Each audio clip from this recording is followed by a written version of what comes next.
The sun hadn't yet cracked the horizon when John Parker woke up that Friday in March. The air was thick and heavy, loaded with the kind of humidity that promised another typical day in rural Kentucky. It was Good Friday, one of the holiest days in the Christian calendar, but for John, it was just another opportunity to go hunting with his son Mike. The wooden farmhouse creaked softly with the first movements of the day. Mary Parker, John's wife of 23 years, was already up in the kitchen, fixing breakfast. Her weathered hands worked skillfully with the wood-burning stove's embers, while the aroma of fresh coffee spread throughout the room. Mary had always been a God-fearing woman. Raised in a traditional Baptist family, she carried with her all the beliefs and superstitions her grandmother had taught her. And one of those beliefs was that hunting on Good Friday was pure sacrilege that would bring down the worst kind of curse. John dressed quietly, trying not to wake his wife. His leather boots made muffled sounds against the wooden floor. He knew Mary wouldn't approve of his plans for that day, but the opportunity was perfect. The wild turkeys had been showing up frequently near Raccoon Creek, and the family needed the meat. Mike, his 17-year-old son, was already awake in the next room. The boy had inherited his father's passion for hunting. Tall, lean, with the same brown eyes as John, Mike was a young man skilled with a shotgun. Despite his young age, he already showed marksmanship that impressed even the most experienced hunters in the area. Mike's room smelled of gun oil and leather.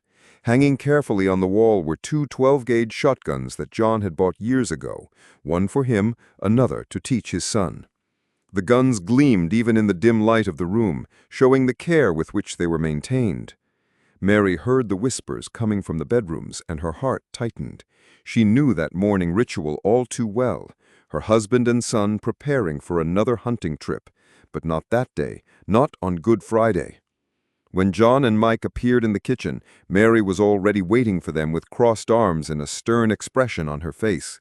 The yellow light from the kerosene lamp created dancing shadows on her worried face. "Y'all ain't going out hunting today," she said with a firm voice that cut through the morning silence like a blade. John sighed. He'd been expecting this conversation. "Mary, don't start with those old wives' tales. We need the meat, and the turkeys are showing." "Old wives' tales?" Mary interrupted, her eyes flashing with indignation. "John Parker, today is Good Friday, the day our Lord Jesus Christ died on the cross for our sins, and y'all want to go out there killing God's creatures?" Mike, who had remained quiet until then, tried to intervene. "Mom, it's just hunting. Nothing wrong with that." "Nothing wrong?" Mary turned to her son, her voice trembling with emotion. "My grandmother always told me that hunting on Good Friday is asking for disaster to come into your home, that whoever kills an animal on this holy day will be cursed, that—" "Enough, Mary." John slammed his fist on the table, making the coffee cups rattle. "Those are just old superstitions I won't let my family go without because of some tall tale." The atmosphere grew tense. Mike looked back and forth between his father and mother, torn between the respect he had for both. The kerosene light flickered, creating an even more somber mood in the small kitchen. Mary approached her husband, her hands trembling slightly. "John, I'm begging you, please don't go out today. Wait until tomorrow or Monday, any day but today." "And let the turkeys get away? Mary, you know how hard it's been to find game lately. I can't waste this opportunity." The woman then turned to her son. "Mike, you've got sense. Talk some sense into your father. Not today, son, please." The young man was clearly uncomfortable. On one hand, he deeply respected his mother's faith. On the other, the prospect of a good hunt was too tempting to resist. "Mom," he said, trying to sound conciliatory, "you know we're careful. Nothing's ever happened to us in all these hunts." Mary felt her world crumbling around her. Not even her son was on her side. "Fine," she said with a voice cold as ice, "but know that I warned you, and when y'all come back, if y'all come back, don't say I didn't tell you so."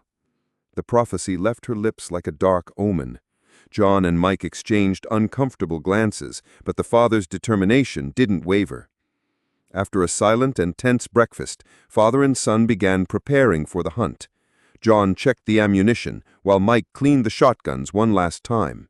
The ritual was always the same: check each shell, test the trigger mechanisms, verify the sights.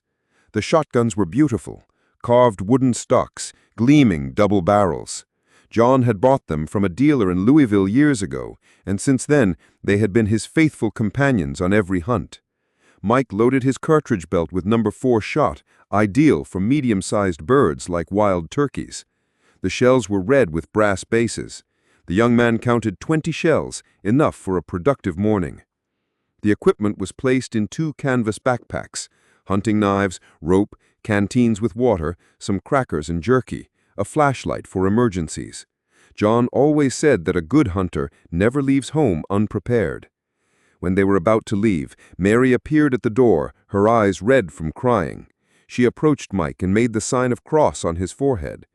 "May God protect you, son," she murmured. Then she turned to John, but didn't repeat the gesture.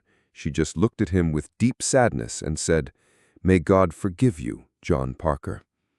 And so, under the weight of those prophetic words, father and son left for what would be the most tragic hunt of their lives. The day was overcast, with low clouds that promised rain. The humid air carried the characteristic smell of Kentucky woods, wet earth, decomposing leaves, wildflowers. It was a scent John had known since childhood, a perfume that always calmed him. The Parker property stretched across about 50 acres of native woods and pasture. The house sat on a small hill from which you could see the entire valley. Raccoon Creek cut through the property diagonally, forming small waterfalls and natural pools where animals came to drink. Father and son walked silently along the trail that led to the creek. Their boots left marks in the damp earth, and the rustling of dry leaves announced their passage. John knew every rock, every tree, every bend of that path. He'd been born there, raised there, and intended to die there. Mike followed a few steps behind, carrying his shotgun with ease. The young man had learned from an early age to respect the woods and its inhabitants. John had always taught him that hunting was more than just killing. It was understanding nature, knowing the habits of animals, learning to read the signs that the forest offered. After about 40 minutes of walking, they reached their preferred hunting area. It was a region where the woods opened into small clearings surrounded by leafy trees. The creek meandered lazily, creating small backwaters where animals usually came to refresh themselves. "This is a good spot," said John, breaking the silence. "We'll split up. You take the left bank of the creek, I'll take the right. We'll meet back here in 2 hours at that big oak up ahead." Mike nodded. It was standard procedure. Splitting up increased their chances of success as they covered a larger area. Besides, wild turkeys were smart birds, capable of detecting human presence from great distances. Before separating, John gave final instructions. "Be careful with your shots, Mike. Remember to always identify your target clearly before shooting. And if you hear anything strange, whistle 3 times. I'll do the same if I need you." "Got it, Dad. See you in a bit." And so, father and son separated, each following their predetermined route. John followed the right bank of the creek, his steps silent as a cat's. Mike took the opposite direction, equally cautious. The woods were strangely quiet that morning. Normally, that time would be full of sounds, bird songs, the noise of small animals moving through the leaves, the constant murmur of the creek. But that day, everything seemed wrapped in an oppressive quiet. Mike walked for about 15 minutes before finding the first signs of game. Turkey tracks in the mud near the creek, fresh droppings, loose feathers caught in the bushes. The young man's heart accelerated. There were turkeys nearby. He slowed his pace even more, each step calculated not to make noise. The shotgun was ready, 2 shells loaded, safety off. Mike had learned to hunt that way, always prepared, always alert. On the other side of the creek, John had also found promising tracks. Larger footprints, probably from an adult male turkey. The animal had passed through there recently. The marks were still clear in the damp earth. John knew the habits of wild turkeys. They were birds that preferred to feed in the early morning hours, pecking fallen fruits and small insects. At that time, they would be moving in search of food, less alert than they usually became during the day. The minutes dragged slowly. The tension of the hunt always caused a change in the perception of time. Every second seemed like an eternity. Every noise was amplified. Every movement required absolute concentration. It was then that Mike heard it. A subtle noise, almost imperceptible. A rustling of leaves different from the wind. Something was moving through the bushes about 20 yards ahead. The young man crouched slowly, using a fallen log as cover. His breathing became more shallow, controlled. His eyes scanned the vegetation, looking for movement. There it was, a dark shadow moving between the trees. The shape was unmistakable. Rounded body, elongated neck, characteristic movements of a ground bird, a wild turkey. Mike raised the shotgun with millimeter movements, trying not to make any noise that could spook his prey. The stock touched his right shoulder with the precision of someone who had repeated that gesture thousands of times. The sight aligned perfectly with the target. The turkey was standing still, apparently looking for food on the ground. It was an easy shot, just over 15 yards, impossible to miss. Mike's finger found the trigger. The pressure increased gradually, exactly as his father had taught him. You shouldn't pull the trigger all at once, but rather apply constant and increasing pressure until the shot happens almost naturally. At that moment, several things happened simultaneously. The shadow that Mike had identified as a turkey moved slightly, and for a fraction of a second, the young man could distinguish its form better. There was something strange, something that didn't fit perfectly with what he expected to see. But it was too late. The pressure on the trigger had passed the point of no return. The shotgun's mechanism was already in motion. The firing pin had already been released. The blast echoed through the woods like thunder. The sound multiplied among the trees, creating echoes that seemed to come from all directions. A cloud of gunpowder formed in front of the shotgun, mixing with the humid morning air. For a few seconds, Mike couldn't see anything through the smoke. His ears were ringing from the noise of the shot. The acrid smell of burnt gunpowder invaded his nostrils. When the smoke cleared, the young man saw something he would never forget for the rest of his life. It wasn't a turkey. It was a man. It was his father. John Parker lay on the ground, about 15 yards away. His body was motionless, twisted in an unnatural position.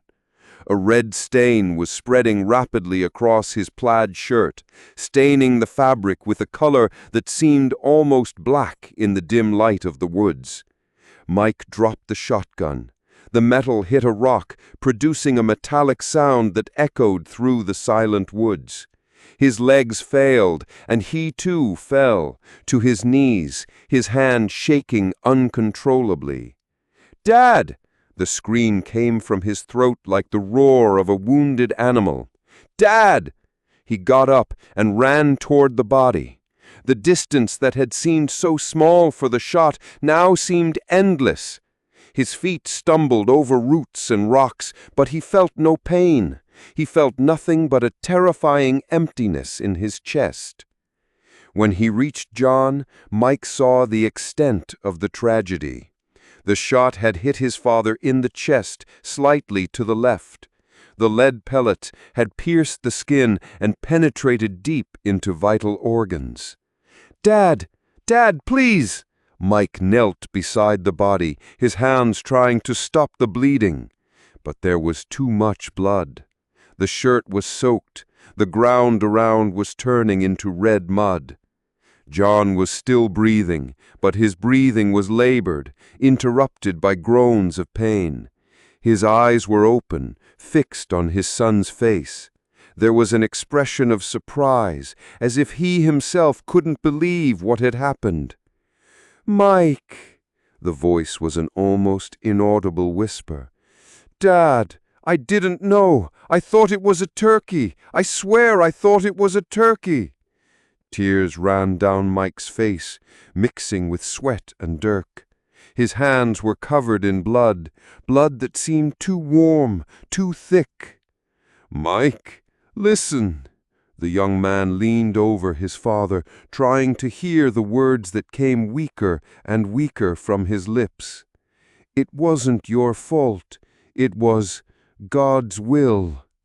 "Don't say that, Dad. It was my fault. I should have listened to Mom. She said something bad would happen." "Your mother.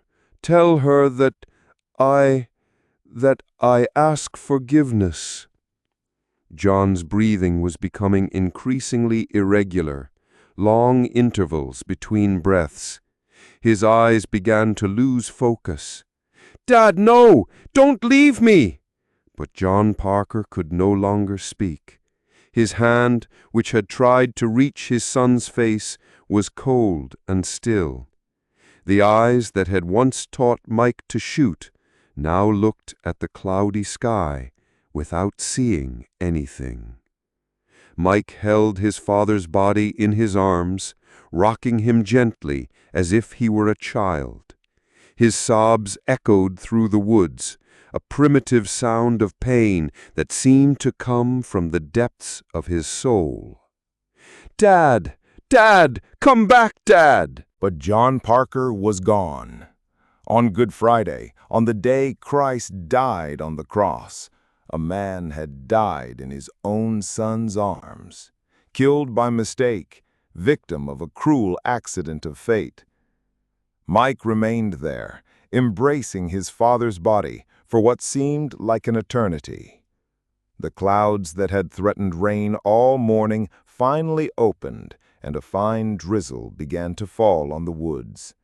The raindrops mixed with Mike's tears, washing the blood from his hands, but never being able to cleanse the guilt from his soul. The water ran down John's face as if heaven itself were crying for the tragedy.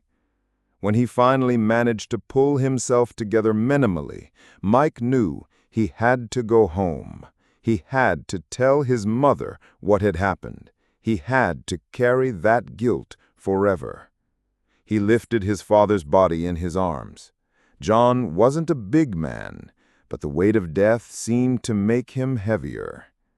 Mike staggered several times, but did not give up. He wouldn't leave his father there, abandoned in the woods. The walk back was the longest of Mike's life. Every step was torture. Every yard covered increased the weight in his arms and in his heart. The rain continued falling, turning the trail into a treacherous mud. When he finally saw the house, Mary saw Mary standing on the porch. Even at a distance, she could recognize the scene. There was no need for words. The scream that came from her throat crossed the valley like an ancestral lament. "My God! My God, John!" She ran to meet her son, her skirts dragging in the mud. When she got close enough to see her husband's pale face, her legs failed, and she fell to her knees in the soaked earth. "What have y'all done?" she screamed between sobs. "What have y'all done?" Mike carefully placed his father's body on the ground and knelt beside his mother. "Mom, it was an accident. I thought it was a turkey." Mary looked at her son with a mixture of pain, horror, and strange understanding. She had predicted this. She had warned them. She had begged them not to go out on that holy day. "I warned you," she said, her voice strangely calm now. "I warned you that hunting on Good Friday was a sin, that God would punish whoever killed an animal on the day Christ died on the cross." Mike buried his face in his bloodied hands. "I know, Mom. You were right. You were always right." Mary leaned over her husband's body, her fingers caressing the face she had loved for more than 2 decades.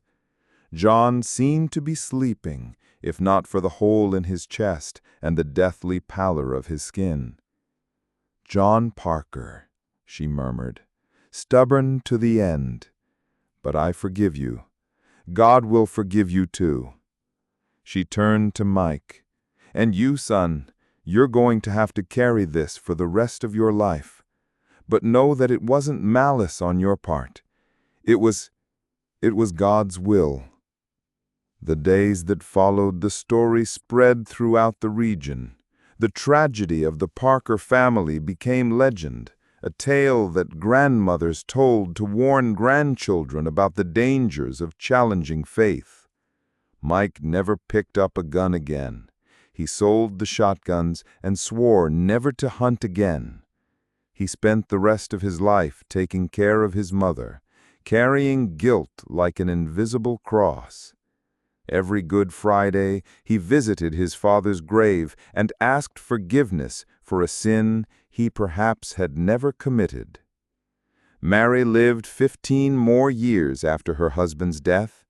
She became one of the most respected women in the region, known for her unshakable faith and her prophecies. Whenever someone mentioned hunting on Good Friday, she would tell the story of John Parker, the man who challenged God and was killed by his own son. Raccoon Creek continued meandering through the property, but the sound of shotguns was never heard again on its banks. The wild turkeys returned to roam freely through the woods as if they knew they were now protected by a tragedy. And so the story of John Parker became more than a hunting accident. It became a reminder that there are forces greater than human will, that certain traditions were born from blood and pain, and that some prophecies are fulfilled, not because they are true, but because men insist on challenging them. The Kentucky woods kept forever the echo of that fatal shot. And they say that every Good Friday, when the wind blows through the trees at Raccoon Creek, you can still hear Mike's sobs and Mary's laments echoing through the years like an eternal plea for forgiveness. Mike initially attributed the change in watercolor to sediments brought by the rains, but when the coloration persisted even during periods of drought, he began to consider other possibilities. Possibilities he preferred not to verbalize, not even to himself. The neighbors began commenting about the strange happenings on the Parker property. Jim Santos, who had adjacent land, said that his animals refused to drink water from the part of the creek that passed through Mike's property. It was as if the animals sensed something that humans couldn't perceive. Miss Ethel, a respected healer in the region, sought out Mary a few months after the tragedy. The old lady, with hair white as cotton and eyes that seemed to see beyond the physical world, brought a proposal.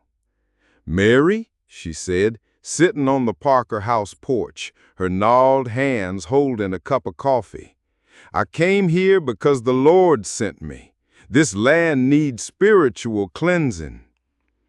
Mary observed her with interest. Miss Ethel was known for her powerful prayers and her ability to ward off evil eye and negative energies. If anyone could help, it would certainly be her. "What do you think happened here, Miss Ethel?" The old healer took a sip of coffee and stared at the horizon where you could see the woods that had witnessed the tragedy. "It ain't what I think, Mary, it's what I know. That man, your husband, died on a holy day, and he didn't die a natural death. He died a violent death, spilling sacred blood on sacred ground. That created a doorway." "A doorway?" "A doorway between our world and the spirit world, and through that doorway, bad things can pass through." Mike, who had arrived from working in the fields at that moment, heard the conversation and approached. Despite his growing skepticism regarding the supernatural, he respected Miss Ethel and her traditions. "Do you think you can do something about it?" he asked. "I can try, son, but it'll require a sacrifice from y'all too. You need to accept that some things have no explanation in this world, and you need to have true faith that God can heal even the deepest wounds." Mary and Mike agreed to the spiritual cleansing ritual. Miss Ethel scheduled the ceremony for the following Friday, not Good Friday, but a regular Friday, when the energies would be more balanced. On the appointed day, the healer arrived at dawn, carrying a cloth bag with various objects: white candles, holy water, rosemary sprigs, coarse salt, and a wooden crucifix that she herself had carved. The ritual began in the house. Miss Ethel lit candles in each room, sprinkled holy water in the corners, and murmured prayers in Latin that she had learned from the old town priest. Her words echoed through the silent house, creating a solemn and hopeful atmosphere. "This house was touched by tragedy," she said while working, "but it wasn't touched by evil. Pain lives here, but not wickedness. That's why it can be purified." After the house, it was time for the property. Miss Ethel walked to the creek, followed by Mary and Mike. The old lady seemed intuitively know the exact spot where John died, even though she had never been there before. "Here," she said, pointing to a specific spot near the bank. "This is where it all began." She stuck the wooden crucifix in the earth, exactly in the place where John's blood had spilled. Then she made a circle with coarse salt around the cross and lit candles at the 4 cardinal points. The prayers that followed were long and intense. Miss Ethel seemed to be fighting an invisible battle, her words becoming more emphatic with each minute. At one point, a sudden breeze blew through the woods, extinguishing 2 of the candles and making the tree leaves whisper like ancestral voices. "Resistance," Miss Ethel murmured, "relighting the candles, but we're gonna win." The ritual lasted almost 3 hours. When it finally ended, Miss Ethel was visibly exhausted, but her eyes shined with satisfaction. "Done," she said. "The door has been closed, but remember, y'all must keep the faith. If you doubt, if you let bitterness take over your heart, the door can open again." In the weeks following the ritual, the family noticed subtle but significant changes. The cattle began gaining weight again. The chickens increased their egg production. The creek water, which had maintained its reddish coloration for months, became crystal clear again. But the most important changes happened in Mary and Mike's hearts. The oppressive guilt they carried began to give way to a more serene acceptance of fate. Not that the pain had disappeared. Some wounds never heal completely, but it became more bearable. Mike began to smile occasionally. Mary resumed the habit of singing while cooking. The house, which had become a silent mausoleum, began to recover something resembling life. But the true test of the ritual's effectiveness would come years later, when the region was visited by a severe drought that lasted almost 2 years. While neighboring properties suffered from water scarcity, the creek that crossed the Parker lands maintained its constant flow. The neighbors commented on the fact with a mixture of admiration and suspicion. How was it possible that only that stretch of creek remained abundant when all others had dried up? Some whispered theories about pacts with occult forces. Others, more sensible, attributed the phenomenon to specific geological characteristics of that area. Mary and Mike knew the truth. The blessing had replaced the curse. The land that had been watered with blood and tears was now protected by prayers and faith. During this time of drought, the Parker property became an oasis for wild animals. Deer, possums, raccoons, and even bears came to drink water from the miraculous creek. And the turkeys, oh, the turkeys returned in greater numbers than ever before. Mike watched them from a distance, never once considering hunting them. The birds seemed to know they were safe there. They walked through the property with confidence, pecking fallen fruits and bathing in the creek pools. There was a specific incident that deeply marked Mike. It was a Sunday afternoon, some years after Miss Ethel's ritual. He was fixing a fence near the creek when he heard a familiar noise in the bushes. His blood ran cold. It was exactly the same noise he had heard on that fatal morning, years ago, the specific rustling of a turkey moving through dry leaves. Mike turned slowly and saw a magnificent male turkey standing just a few yards away. The bird watched him fearlessly, its small, bright eyes fixed on the man who had once mistaken another man for one of its kind. For a moment, time seemed to stop. Mike saw himself again as a 17-year-old boy with a shotgun in his hands and a fatal error about to happen. His hands trembled involuntarily. But then something extraordinary happened.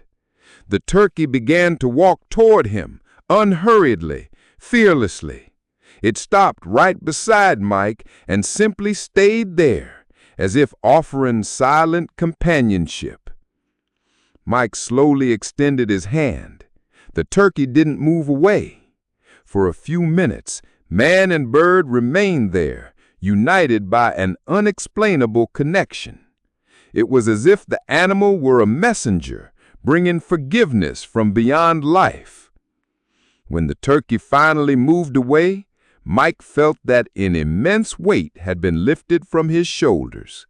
It wasn't forgetting. He would never forget what happened. It was something different. It was the certainty that forgiveness was possible, even for the most terrible mistakes. Mary witnessed the scene from the kitchen window. When Mike returned home, she received him with an understanding smile. "You saw him, didn't you?" "Saw what?" "Your father. He came through the turkey to say he forgives you." Mike didn't question his mother's words. Some truths transcend logic, and that was one of them. The years continued passing, bringing their normal joys and sorrows. Mike married a girl from the neighboring town, a gentle teacher named Rose, who accepted without reservations the family's history and the weight it carried. The couple had 3 children, all raised with deep respect for nature and traditions. Mary became a dedicated grandmother, telling stories to her grandchildren, but always omitting the darkest details of the family tragedy. For the children, Grandpa John had died in a hunting accident, period. When they grew up, maybe it would be appropriate to know the whole truth. The property prospered under Mike and Rose's management. They diversified production, raising dairy cattle, growing organic vegetables, and even developing a small rural tourism business for visitors interested in country life. But one tradition was maintained religiously. Never, under any circumstances, was hunting allowed on the property. Mike even installed signs indicating that it was a permanent preservation area where hunting was prohibited by law and principle. Miss Ethel visited the family annually, always close to Good Friday, to verify that the door remained closed and to renew the spiritual protections. Over the years, she had aged considerably, but her eyes remained bright and her faith unshakable. During one of these visits, when Mike was already a middle-aged man and Miss Ethel a lady of more than 80 years old, the healer made a surprising revelation. Mike, she said, sitting on the same porch where she had talked with Mary decades earlier. "I need to tell you something before the Lord calls me." "What is it, Miss Ethel?" "That day, the day of the tragedy, it wasn't coincidence that you mistook your father for a turkey." Mike frowned, not understanding where she was going. "What do you mean?" "There are forces in this world that are greater than us, forces that sometimes use our own actions to fulfill purposes we don't understand. Your father was a good man, but stubborn. He needed to learn a lesson, and you needed to learn another." "What kind of lesson?" "That our actions have consequences that go beyond what we can see, that disrespecting the sacred always exacts a price, and that forgiveness is possible even for the worst mistakes as long as there's true repentance." The old healer took a sip of coffee and continued. "Your father is at peace, Mike. He understood the lesson, and so did you. That's why the land was blessed after the tragedy, because y'all transformed the mistake into wisdom, guilt into compassion." That conversation deeply marked Mike. He began to see his youth's tragedy from a new perspective, not as a cruel accident of fate, but as part of a greater plan that his human mind couldn't completely understand. Miss Ethel died the following winter, peacefully, surrounded by people who loved her. At the wake, dozens of people told stories of how she had helped their families, curing illnesses, warding off curses, bringing peace to tormented hearts. Mike and Mary were among those who carried the coffin to the cemetery. During the burial, a strange thing happened. A flock of turkeys appeared out of nowhere and watched the ceremony from a distance, as if paying their own respects to the woman who had brought peace to that land. After Miss Ethel's death, Mike informally assumed the role of guardian of the story. He began receiving visitors interested in knowing the place where the Good Friday miracle had happened, as the story had become known in the region. Some came out of morbid curiosity, hoping to hear bloody details of the tragedy. Others arrived moved by faith, believing that the place possessed healing properties. Mike received everyone with kindness, but always directed the conversation toward the positive lessons that could be extracted from the experience. "My family story," he would tell visitors, "isn't about tragedy. It's about forgiveness. It's about how God can transform even our worst mistakes into blessings for others." And it really seemed to be true. Several people reported finding spiritual peace after visiting the property. Couples in crisis reconciled, depressed people regained hope, addicts found strength to seek treatment. Mike never charged for these visits, but many left spontaneous donations that he passed entirely to regional charity works. The Parker House became an informal pilgrimage point, a place where people came seeking healing for wounds of the soul. Maria lived this transformation with deep satisfaction. The woman who had lost her husband in a tragic way now saw her house become a beacon of hope for others who suffered. It was as if the pain they had experienced had gained a greater purpose. She died at 78 on an autumn morning, sleeping peacefully in her bed. Her last words were, "John, I'm coming." Mike, who was beside her, swore he saw a soft light envelop the room at the exact moment of her departure. Mary's funeral was one of the largest the region had ever seen.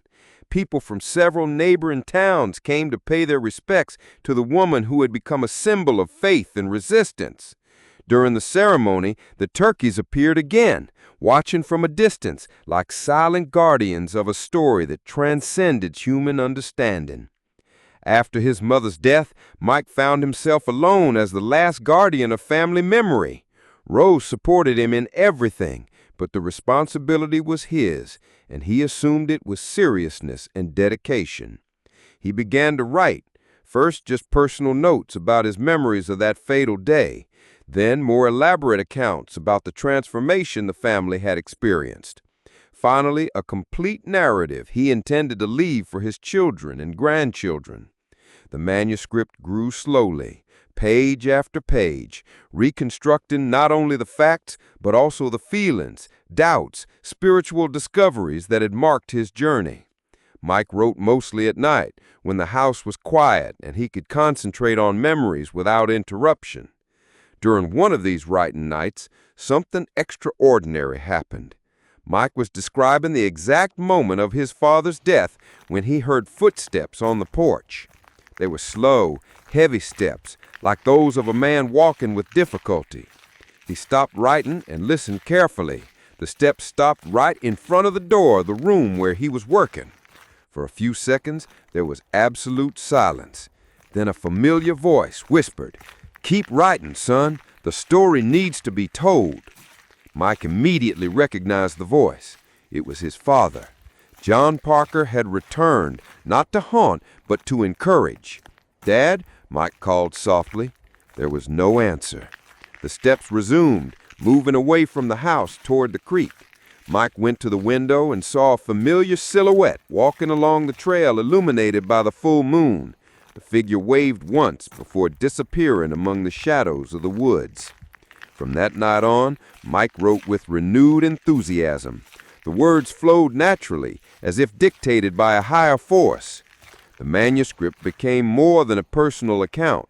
It transformed into a work of spiritual depth that touched everyone who had the opportunity to read it. When he finally finished the book, Mike decided to publish it. The Good Friday Hunt, a story of forgiveness and redemption, became a regional editorial phenomenon, selling thousands of copies and being translated into other languages. The money raised from the sales was entirely donated to charitable institutions, especially those working with at-risk youth. Mike considered this the most appropriate way to honor his father and mother's memory. The Parker family story spread far beyond Kentucky's borders. Documentaries were made, plays were written, even a movie was produced. But Mike always insisted that the important thing wasn't the tragedy itself, but the lessons it taught. Years later, when Mike was already an elderly man with white hair, he received a visit from a young reporter interested in doing a story about the history. During the interview, the young man asked, "Mr. Mike, after all these years, how do you feel about what happened that day?" Mike reflected for a few moments before answering. "I feel gratitude." "Gratitude? But how can you feel gratitude for something so terrible?" Because I learned that God can transform even our greatest tragedies into blessings for others. How many people found peace visiting this land? How many families reconciled after knowing our story? How many young people gave up dangerous paths after reading our book? I can't bring my father back, but I can honor his memory by helping others not make the same mistakes we made. The reporter was impressed with Mike's serenity. At the end of the interview, he himself admitted being touched by the story and the way the family had dealt with the tragedy. The article, when published, generated even more interest in the Parker story. People from across the country began visiting the property, transforming it into a true pilgrimage center. Mike built a small chapel near the place where his father had died. The construction was simple but beautiful, made with stones taken from the creek itself and wood from the woods' trees. On the altar, a single image, a wooden crucifix, identical to the one Miss Ethel had used in the purification ritual. The chapel was inaugurated on a Good Friday, exactly 50 years after the original tragedy. Hundreds of people attended the ceremony, including the diocese bishop, who blessed the place and declared it a sanctuary of forgiveness and reconciliation. During the ceremony, something touching happened. At the exact moment when the bishop was sprinkling holy water over the altar, a flock of turkeys emerged from the woods and positioned themselves in a semicircle around the chapel, silently observing the ceremony. Many of those present interpreted the scene as a divine sign of approval. Mike simply smiled, remembering his mother's words, "Your father came through the turkey to say he forgives you." The Parker family story had become much more than a hunting accident. It had transformed into a powerful testimony of how love, faith, and forgiveness can triumph over tragedy and guilt. And so, the property that was once the scene of one of the most tragic stories in the region became a symbol of hope and renewal. The land that had been watered with tears and blood now flourished with peace and blessings. Mike died at 85, surrounded by his children, grandchildren, and great-grandchildren. His last words were directed to his eldest son. Keep the story alive, not for the tragic details, but for the lessons of love it teaches. Today, the property is managed by the third generation of the family, which keeps alive the tradition of receiving visitors and sharing the extraordinary story of transformation that happened on that piece of Kentucky land. The chapel remains open for visitation, and every year, on Good Friday, a special Mass is celebrated in memory of John Parker and in gratitude for the lesson his death brought to so many people. And the turkeys? The turkeys are still there, protected and respected, walking freely through the property, like eternal guardians of a story that proves that even our worst mistakes can be transformed into blessings when surrendered to divine mercy. The Good Friday hunt had ended decades ago, but its true story, the story of forgiveness, redemption, and love that transcends death, would continue echoing through future generations, reminding everyone that no mistake is too great to be forgiven, and no tragedy is too intense to be transformed into blessing.